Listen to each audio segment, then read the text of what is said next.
What's up, guys? Today we're going to talk about game week 36 of the results of the Premier League weekend that just went by. Obviously, guys, now there's last two games of the Premier League fixtures that are going to be played out. It's, by the way, like game week 37 is going to be weird because I don't even remember the last time Liverpool are played on a Monday. I can't remember the last time. I genuinely don't want to remember. I genuinely don't remember when the last time I actually played on a Monday. I don't think throughout this entire season we have not played one Monday game from what I know of. Premier League games, if you're only, I don't know about obviously Carabao Cup, FA Cup, and obviously Champions League doesn't be played on Mondays. It's Tuesday and Wednesdays, those games. But yeah, guys, let's just straight away get into it. I don't waste anyone's time. So let's start off with obviously the first games were Fulham against Everton. Pretty much again, Fulham were 1-0 up. Good finish from Raul Jimenez. Obviously, we got a fantastic header from a great cross from Iwobi. Pretty much from that side of aspect of it, you look at it, second half. Obviously, David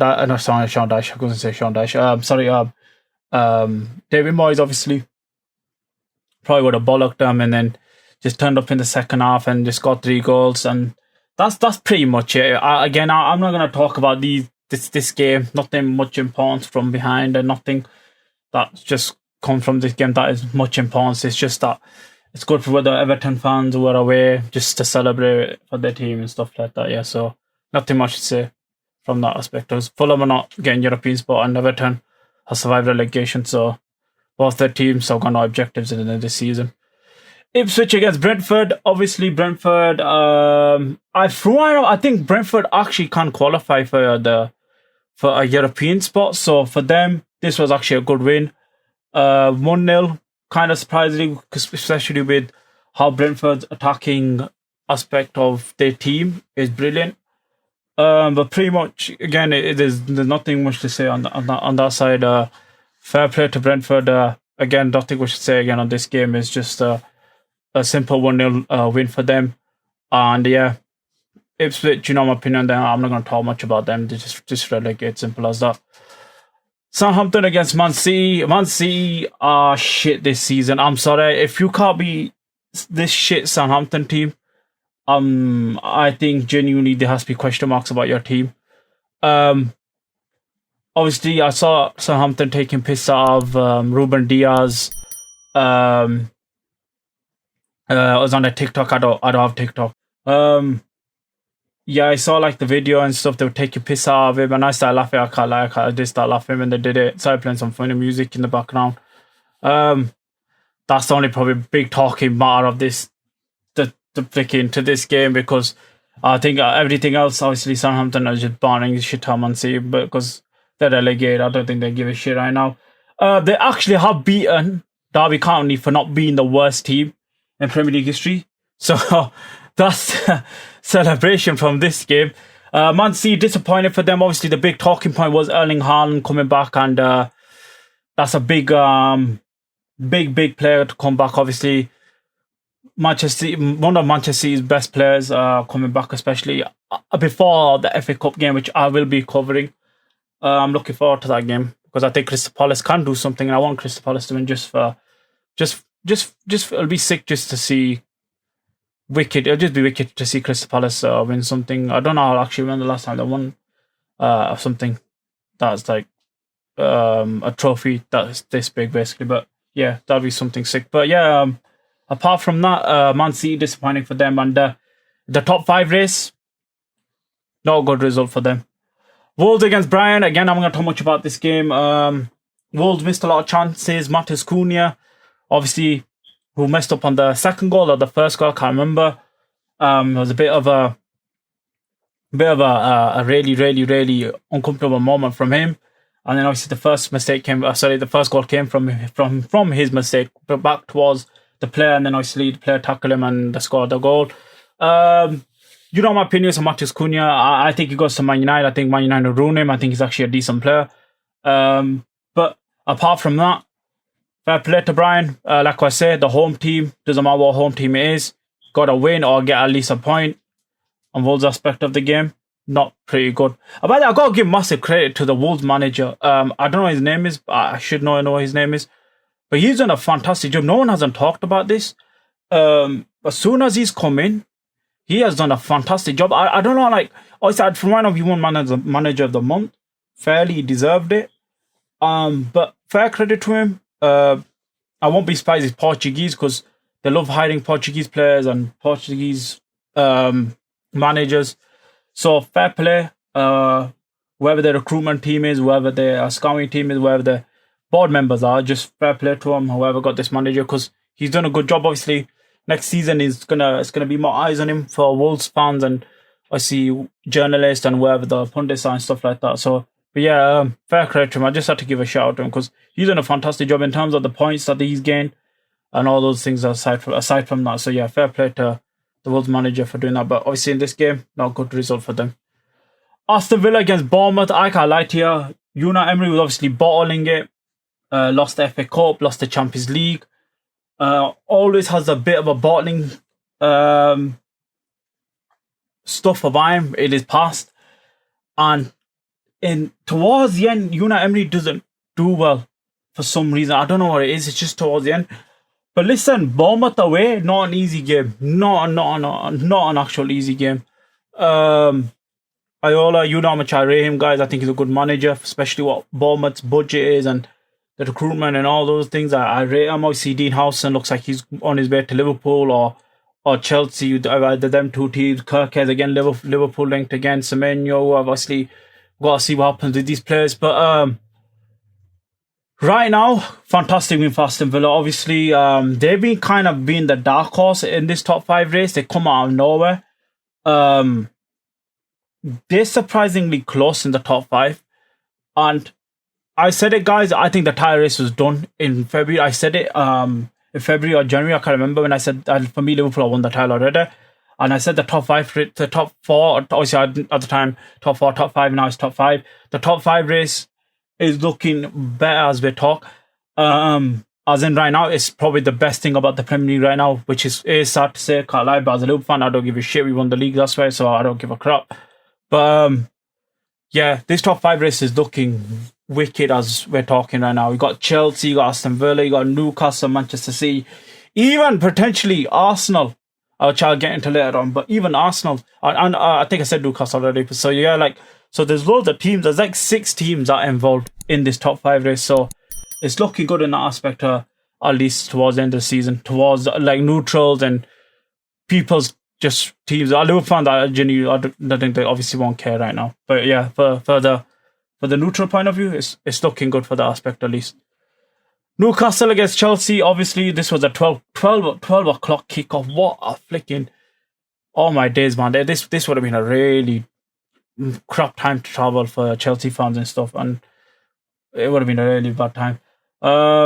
What is it to say? So, from the first goal, obviously, Gordon was back. Just to mention, obviously, Gordon has been out for months. Obviously, Caicedo did a fantastic challenge on him. The ball came back out. You thought Chelsea players will reshape themselves into the defensive line really well. But no, again, same problem. Sometimes Chelsea just going to sleep at the back corner. Again, it was just the same goal. It reminds me of... I saw these problems against Liverpool, and Chelsea sometimes go really sleepy in terms of in defensive transitions, really, sometimes. I thought Liverpool could have probably done better in those situations, but it just looked like one of those games where it didn't look right just for Liverpool in that game. And Chelsea deserved it. I said it, we didn't deserve anything out of that game. But in this game, you could already see what Newcastle is trying to do with Chelsea. And fair credit to Tonali, by the way. What a signing he has been. Like, Tonali, for me, when he didn't want to leave AC Milan. He genuinely didn't want to leave. Italian players are really loyal when it comes to that, which I rate. I've got no problem with loyalty in that sense. But what a goal from him. I don't know who gave the ball. I think it was Jacob Murphy, if I remember right, who gave the ball. I think actually it was Bruno Gomes who gave the ball. Another fantastic player. Again, bit sleepy at the back post for Chelsea, and then obviously he taps it in. And then obviously the big talking point is Nicholas Jackson, who obviously came back before this week, also before the other week, I can't remember. But I think just said the Liverpool game he came back. Again, this is a stupid thing that he did. If I'm a Chelsea fan, I watch Chelsea fans' reactions obviously to the game and stuff. He cost them. I can't lie to you. He cost them. I think, honest to God, even with, I can't lie to you, Chelsea had 10 men. Chelsea, I'm telling you now, Chelsea would have probably got a result out of this game if Chelsea had 11 men on the pitch. This was for me. This for me was the biggest game of the, even more than the Liverpool Arsenal one. I know people gonna be like, oh no, because that game was done. Especially the God one. Liverpool fans would just want to see especially rivals want to see the God one, because I know I can't stand Arsenal fans because they're the biggest, loudest pricks on every social media platform. But like I'm saying anyway, this for me was the biggest game of the weekend. Chelsea do have a good record when it comes to St James's Park, and this is a 6-point game. And if Chelsea win this game, massive points for them. Obviously, Chelsea have the hardest fixtures out of the top 5. The way you look at it, see they beat Liverpool, deservingly beat them. They had some before that. I think Brentford struggled there. Did really well against Brentford. They should have probably won that game. They got a draw of it, and the day you take a draw, Brentford, because Chelsea do have a good record there. And then I can't remember. I think they had someone else here and there. They've got Man United. I know people have been like, Man United, no, they've not got a good record against Man United. I don't think they've beaten them since 2019. And so that's telling you something there. Chelsea have a bit of a boginess when it comes to Man United. So Nicholas Jackson is an idiot. I can't lie to you. He's dumb. I think if he stays on that pitch, Nicholas Jackson might not be a good goal scorer, but he's a good goal threat in the sense he can create.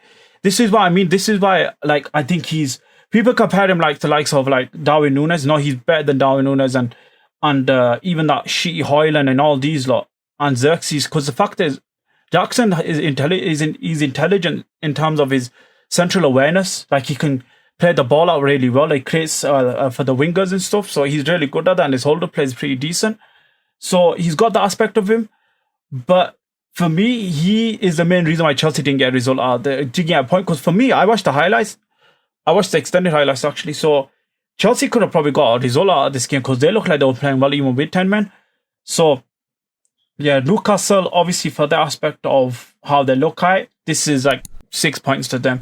Big win for them over their top 5 rivals right now, if you want to say.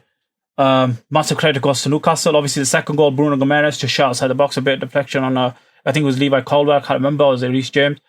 A bit unlucky from that side. I'm not going to shit talk from that aspect. And yeah, St James Park with 10 men, it's not flicking easy to beat Newcastle with 11, especially when you got 10 men.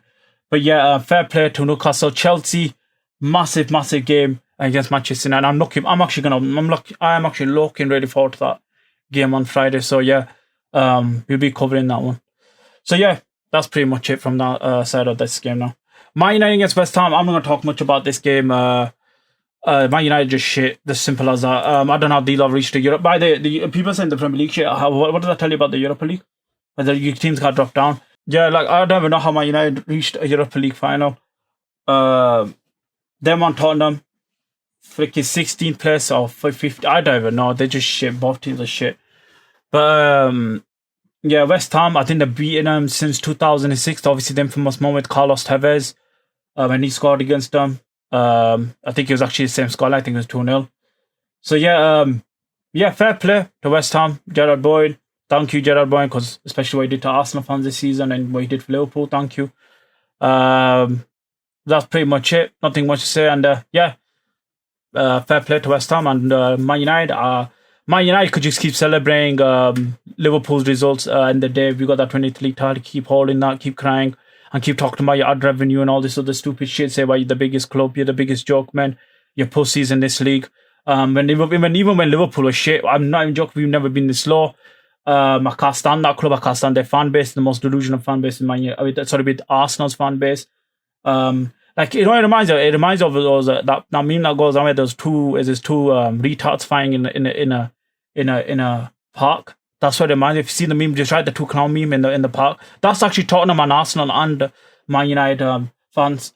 So yeah, the three retards fighting in a park. So yeah, that's pretty much it. Nothing much to say. Man United just shit.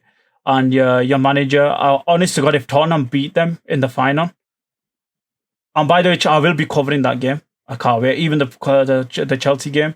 By the way, can you imagine Anthony wins the trophy? I'm gonna give you some. If Anthony wins the trophy, guys, McTominay wins the trophy and not play. Could you imagine? Is this the same scenario with Arsenal, where the players leave and they win trophies? How funny would that be? Anthony leaves, and by the way, Anthony has been fantastic at Real base, and genuinely fantastic. And yeah, I don't waste the guy's time. So yeah, Man United just shit, and nothing much to say. Fair credit to West Ham. Nottingham Forest against Leicester, obviously, I can't lie to you, Nottingham Forest have kind of bottled it. I know people can say no one expected this from Nuno, but end of the day, you had top 5. You had it by 10 points, 12 points, and it looks like it's pretty much done. Especially to draw against Leicester at home. I'm sorry, this Leicester team has been ass. This is a big game, because obviously again with the top 5 race.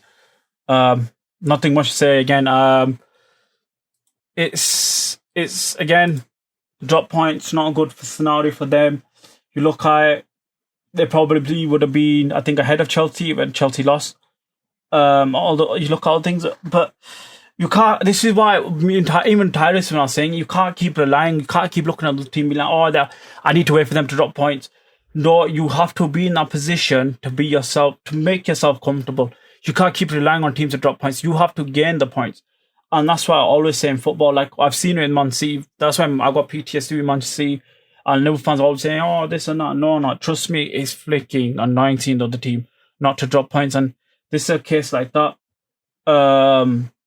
Again, obviously a big talking point was the owner, the Brazilian owner, who was some, let's just say, things behind the scenes that companies and all these things that I won't get into, but let's just say he's a massive figure. Let's just say it like that. Came onto the pitch, obviously him and Nuno had a back and forth. It looks like they were about to have a scrap. This could be a turning point for Nottingham Forest this season. Obviously, Nuno still has done a good job. No one expected Nottingham Forest to be this high. Let's not do that bullshit. Let's talk as footballing people here. Let's not do that shit here. So, simple as that. Yeah, nothing much to say. But Nottingham Forest bottled it. Spurs against Crystal Palace again. Man United, Spurs, I don't give a shit. Fair credit to Crystal Palace. Crystal Palace does all those favours. Save football on Saturday or Sunday, wherever the hell it is, against Man City. Make us laugh at Pep Guardiola and Manchester City for not winning a trophy. Oh yeah, by the way, I didn't even think about it. If Crystal Palace win, they go to Europa League. But who gets knocked out? I didn't even think about that. But yeah, again, nothing much to say. Fair credit to Crystal Palace and Spurs. A high line for life, mate. High line for life. I don't give a shit. Ange is getting sacked anyway, so I don't give a shit. Obviously, even if Tottenham win the Europa League. If Tottenham win the Europa League, I can't lie to you, it will be funny. I'm not joking. Man United's meltdown is going to be the best meltdown ever. I can't lie to you. And Tottenham, if you do it, I'll give credit to Ange and the Tottenham players. But their season, the Premier League season, has been shit. So yeah, I'm not going to talk about much about that. Liverpool against Arsenal, obviously the result didn't really matter. Let's be honest, the result didn't matter. Liverpool draw or even lose or even thing. Obviously, I didn't want us to lose. A draw is a fair result. It is pretty much it. We made Odegaard have look so amazing. For some reason, Liverpool love doing this. We made Martinelli look good. Two of the shittest players of this season that I've seen at Arsenal. A shit Arsenal team. Stoke FC, ole, they sing that. Obviously, we had the Liverpool fans, best fans in the world for me. They had the banner out with Arteta having the bridegroom type of shit, and I loved it. I started laughing when I seen it. Arsenal fans started crying. They're going to talk about the Invincibles being the greatest again. No one gives a shit. And then all this other shit. I just genuinely, their fan base is so cringe and crybabies. Apparently, Robertson should have been sent off. Well, if you want to talk about sending off, Partey should have been sent off, and that motherfucker should probably be on the pitch anyway, that Thomas Partey, with some of the shit that he's been doing. But I won't get into that. And then the other aspect of, obviously, Obviously, you got the Moreno one. Obviously, by the way, who made him score? I need a pile of shit. I don't even rate him. You obviously got sent off. He was just trying to play rugby with our players. I don't know what the hell they're doing. But we made Mr. Heflick look good. We made Martinelli, that non-Brazilian passport. We made him look good. Pretty much Arsenal. Fair credit to him. Not like here. Unlike them, I can actually give credit. Fought back brilliantly against Liverpool. I can't lie to you. Liverpool just didn't look like they gave a shit in the second half. Honest to God, and I can't lie to you, it did annoy me a bit. But in the end, it doesn't do shit. Obviously, Arsenal fans are celebrating the top 6 of them beat, as well. Guess what? What's the trophy for that? What parade are you going to have out of that? Where's I know parade they're going to have. They're going to have the best team in Europe that they've been knocked out by. They're going to have the best trophy for being Real Madrid, and the best trophy becoming the bridesmaids again, coming second again. So yeah, and they can have Rory Delap a cardboard quart too for being Stoke FC a reincarnation team. So yeah, fair play to Arsenal. I mean, the dog will be on the bus, by the way. So yeah, that's pretty much it. And yeah, God of Honor, fantastic. It was beautiful to see. By the way, I want to shut down this bullshit. Can Liverpool fans stop doing this? Martin Lewis Skelly did clap us off. I saw some Liverpool fan accounts saying that apparently he was clapping us. Let's not do this shit. We're not Arsenal fans. Let's not act like them clowns. I know every fan base has got piece of shits, and Liverpool fans do. Let's not act like that. We're better than this. Let's not act like Arsenal fans 24/7. The main character syndrome bullshit. Martin Lewis Skelly has been getting a lot of bullshit. I've been saying it that this kid's been getting a lot of hate, but he did clap in the day. And let's not do this shit. Let's not target him. He was clapping in the day, so I just want to talk about that. But yeah, pretty much it. The goals, yeah, Lucho, fantastic goal from him. Salah, freaking pisses me off. Should have had 2 assists.